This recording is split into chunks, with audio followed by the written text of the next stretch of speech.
Welcome, today I'm with Jabra Elite 65T and I'll show you how you can open this charging case. So when you try to take it off like that with your nails, it's not that easy, as you can see.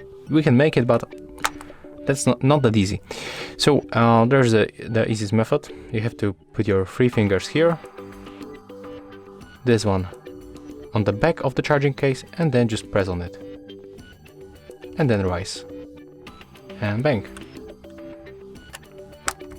One more time.